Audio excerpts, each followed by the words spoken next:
So I was wondering, you talked about the 90-10 I saw in that interview this week. What did you think of the guys' overall performance in this tilt? Much better. A little sleepy start, but nothing really happened in the first five, and then we thought the next 35 minutes we completely dominated every aspect of the game. Sleepy third, right? It's 4-1. I understand that, a little bit of the score effects, you take the foot off the gas a bit, but that being said, we still managed to get five. But probably gave up too much in the third. But like I said, that happens when you're up at 5-1 at one point.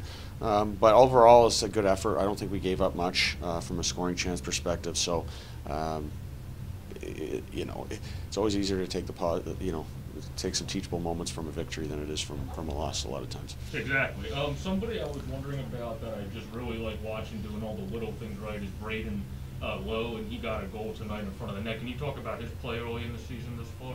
Yeah, he's good. Good response. For the most part, I'll be honest, I don't think he was very good Wednesday night. But the sign of a good player is, right, you don't have two bad games in a row. And his line was very good tonight. I thought they dictated play for the most part when they were out there. Nice assist on Frank's goal. Obviously, he scored the fifth. Did a lot of good things. All around, he's been a really good leader for us in the room this far this year, and a glue guy, kind of does everything for us, plays up and down the lineup where is needed, and he's been, high character individual, and then the stuff he does in the room, and he's taken his leadership qualities to the next step, I think, this year, so credit to him. And then Winquist, who was doing great, obviously, with Maddie, who's now up with the Phantom, continues his great success tonight on that snipe. Can you talk about how he just seems to be a player that blends in and fits well wherever you kind of slot him into that play? Yeah, obviously he's a number one offensive center at our level, and great on the power play. We kind of switch him sides on the flanks, and then what you're going to get from Winnie, and he does a good job. He can really dictate play on the power play. Great on face-offs.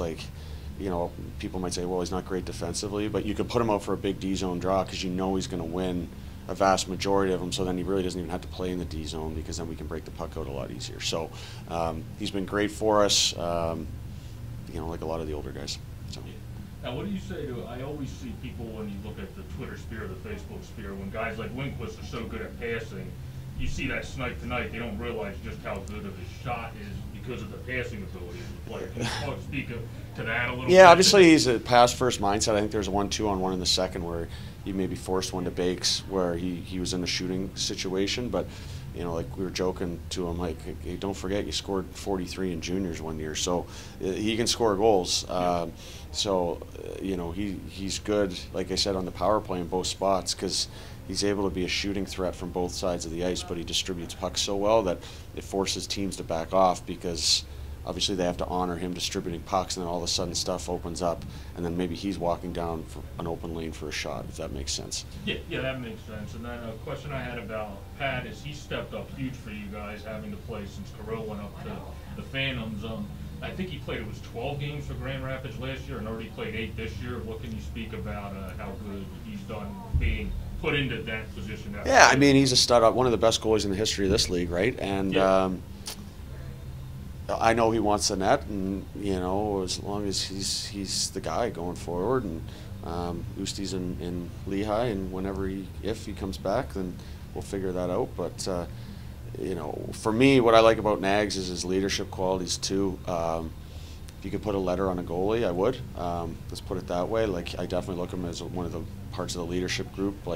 He had a turnover for a goal on Wednesday night. He's out 15 minutes before practice or pregame skate this morning, just passing pucks to himself, working on outlets because he made that mistake. A lot of guys will just say, hey, whatever. That's credit to his character at his age to keep going out and trying to fix something that he messed. And it happens, right? Those things happen. But to me, it was what is impressive is his reaction. A pregame skate this morning to just go out there on his own and pass pucks. How many goalies go out and literally pass pucks to themselves basically off the boards, for 10 minutes so he can make sure he doesn't make that mistake again. So again, credit to him. He's been outstanding for us, and we know that'll continue, and whenever, like I said, if Oosty comes back, like he'll get the net some games too. But he's doing a great job carrying the load thus far. Well, the last thing I have is Pat. Obviously, you would rather have your goalie, like you said, he bounced back from playing the puck in practice set. But that's something you would rather have your goalie do because it takes a lot of pressure off your defense. Yeah, you love the goal. He does a great job playing the puck, but sometimes, like I said, shit happens, right? Yeah, exactly. But we live with it. He bailed us out. He bails us out a lot too. So hey, so be it. He made a mistake. It's our job as a group to lift your teammates up. Like, everybody's going to make mistakes. I'm going to make mistakes. Hank's going to make mistakes. That's okay. That's why you're a team. Like, you got to help your guys out when they screw up, and know that, hey, they're going to get that back for you, and they're going to have your back, because eventually it's going to go the other way. So sometimes Patty bailed a guy out in the late there in a power play for a big save. Like, so we had a breakdown, he bails us out. So that's what good teams do, and it's credit to the guys.